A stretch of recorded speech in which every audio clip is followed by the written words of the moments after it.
สีนอนมาแล้วเราเพื่อหาผู้สาวคนเดียวมาแต่บ่รู้ลามาเขาบอกเป็นยังอยู่เลยอยู่น้ำพอนี่ล่ะลงไปทั้งในสนามทุกคนเห็นบักลงก็ยังบ่ทันมาได้ลูกเนาะจักไปอยู่ทางใดได้มันบักลงเอากะอยู่เรื่องเราคอยตักน้ำลงลงตักน้ำหาพอได้ลงไปมันเนาะ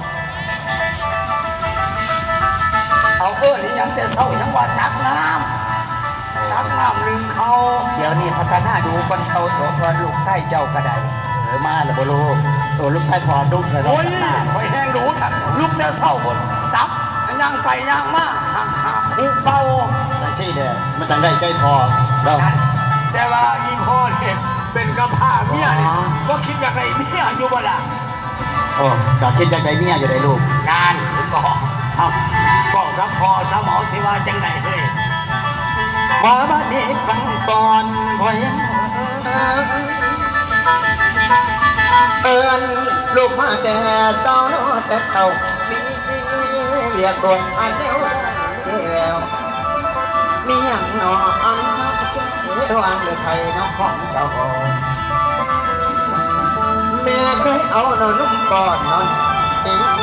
กินก่อนพอถนอมหัวต้มมันทุกอย่างลูกให้สูง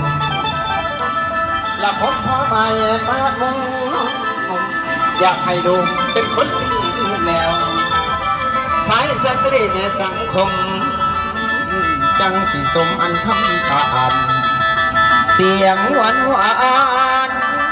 พอขาดสิฟังว่าจีเท้าคิดต่อฟังแล้วน้อคำพอแก้ว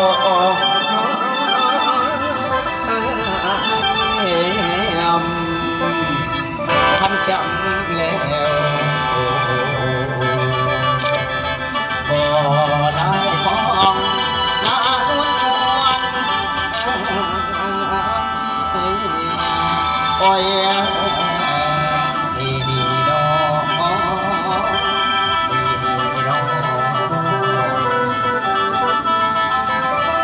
สิละพอขอบคุณเฮาอันทุกข์ยากปากหมองพอหัดเรียกลูกซากันกับปักหลงมาตั้งแต่เบบอน้อยๆแดงๆแต่แม่จากไปหลายปีนะพ่อเนาะ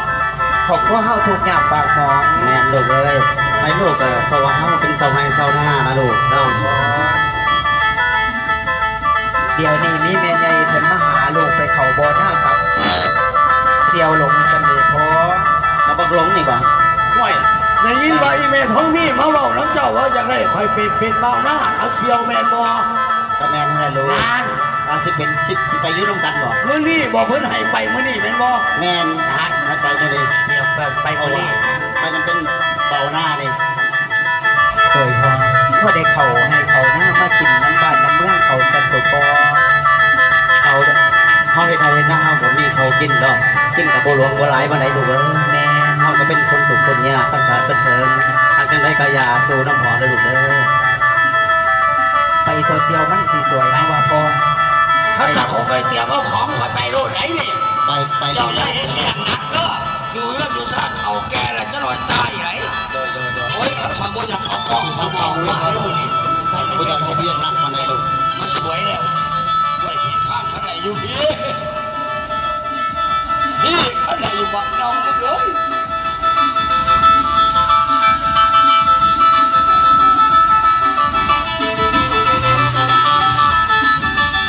ไอ้พ่อไปแบบล้วนๆไหมไอ้พ่อโอเคลูกโอเค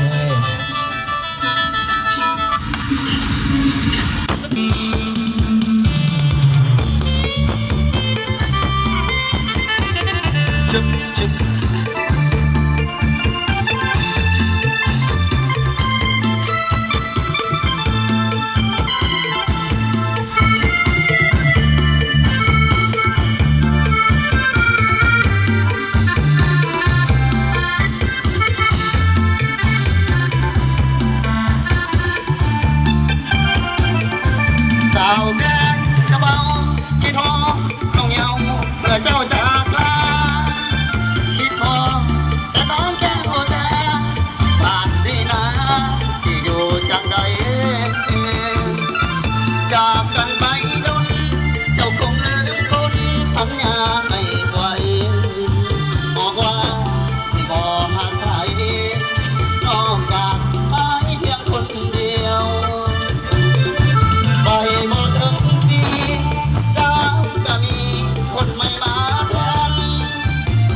ลืมดอกนา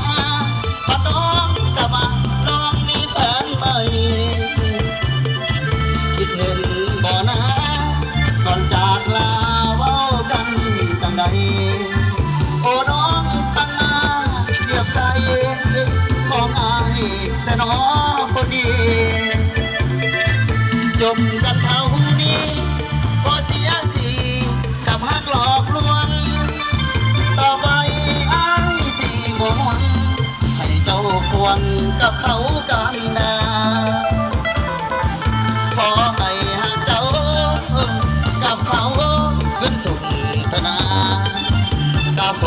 ดจะได้น้อลาเศร้าแกนกระเบาเจ้าเรื่องสัญญา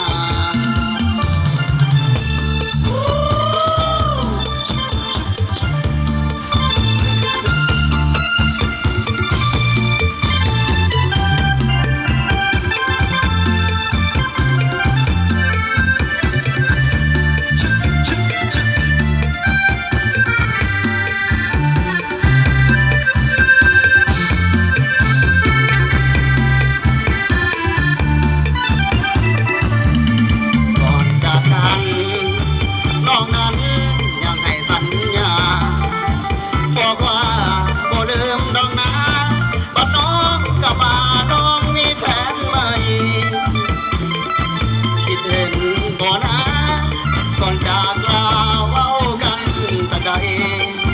โอ้น้องสั่งมาเหยียบใจของอายแต่น้องคนดี จบกันเท่านี้พอเสียทีกับฮักหลอกลวงต่อไปอ้ายสิบ่หวังให้เจ้าควงกับเขากันดาขอให้ฮักเจ้า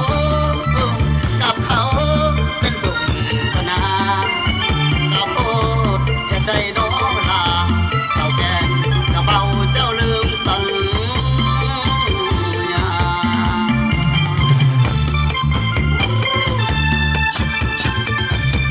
ขอบใจน้ำใจมือก่อนเด้อถ้าลำตัวอยู่นี่ไปแฮง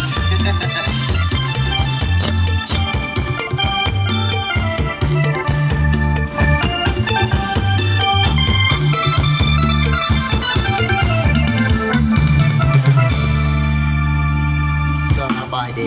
เดี๋ยวเราเซ็นกันลงไปพี่น้องเอ๋ยหลังจากนั้นลูกหลานย้อนลำตัดตอนมาว่า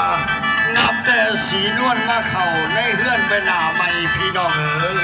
สาวลาวดีสนใจ เกิดหักโหมอายบ่หารเบากาวจา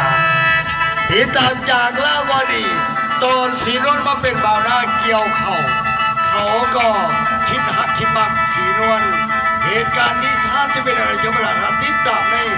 ท้องเรื่องผู้หักบ่ได้ฟังผู้สัตย์เมียดู แล้วมาบัดนี้แล้วแม่เอ้ยแม่สามสี่วันมานี่สินวลพี่ได้มาเป็นบ่นาในเงินน้องมาสองนิสัยเว้าอีตาจ้าน้ำเจ้า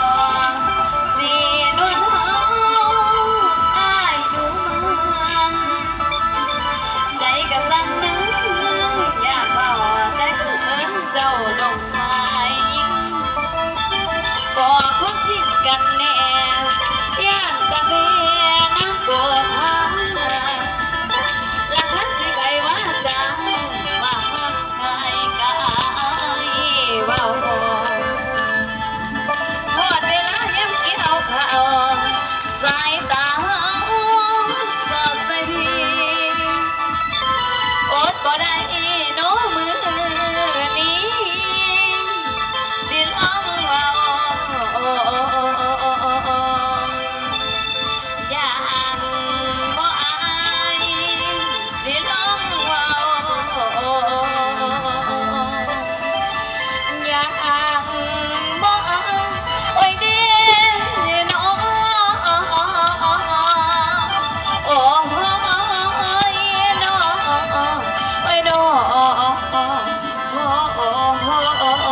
เจยมาปรึกษาสะก่อน มาใครเนาะ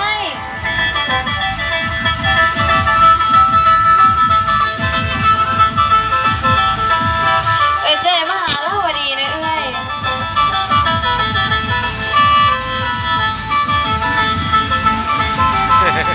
มาแล้วเจยมาแล้ว แม่เนี่ยจะเจ้าจะเจ้าจะละ มาแล้วบ่เอ้ย ไม่มาละตัว คือจังสีดอกเอ้ย ยังไงล่ะ ย้ำว่าพี่ก่อน มันจังล่ะกูอยากกูตอดมึง อันคือจังสีดอก จังไง มีคนการคนงานมาเกี่ยวข่าวซอยสันเด้ อ้าวจะมาจ้างมาจากทางแต่มันก็ดีเลยตัวก็จะมาแต่จะมือเลยล่ะ 3-4 มื้อละเอ้ย บดีเมย์เขาบอยู่คนนี้ต่างไปเบิ่งก็เจ้าน้ำต่างเอาขอไปส่ง เจ้าบ่ขึ้นฮอดไอ้โลงบ่ ไม่จักแล้วท่านเป็นตะกุดทอดกับกินกุดเกลือท่านบ่เป็นตะกุดทอดกับบ่กุดว่านี่เด้อ ว้ายว้ายว้ายว้ายว้ายว้าย เล่าวดีนะโอ๊ยคือจังอายเนี่ยชีวิตแต่ที่ตัวนี้ ก็มี2คนขนาดนั้น คือจังสีดอกเอ้ยเจ้ยเล่าวดีนะไปลงมักลงฮักคนที่ซื้อว่าสีนวลสันเด้เอ้า ลงมาเขาแล้ว แม่น โอ้ยลาเอ้ยดีได้บ่ดีเพิ่นยังว่าหั่นเด้เกิดเป็นหญิงอยากกระดิ่งเกินขอบเขตมันจะมีกิเลสติดตัวให้มัวหมองพวกผู้ชายเดินไปใครเล่าเขาจะมองถ้าเกิดว่าหีมัวหมองของพัดจีบมันขาดทุนแม่นบ่ยังเฮ็ดคือทุกหลาย เอ้ยเจ้ยโอ้เอ้ยเจ้ยมื้อนี้เล่าวดีว่าสิลงไปส่งข้าวส่งน้ำให้เบิ่งกันกับงานสันเด้ ก็ต้องเข้าไปเนาะหลานเนาะมันจะสวย โอ้ยเอ้ย เดี๋ยวจะสวยมาแดดมันจะร้อน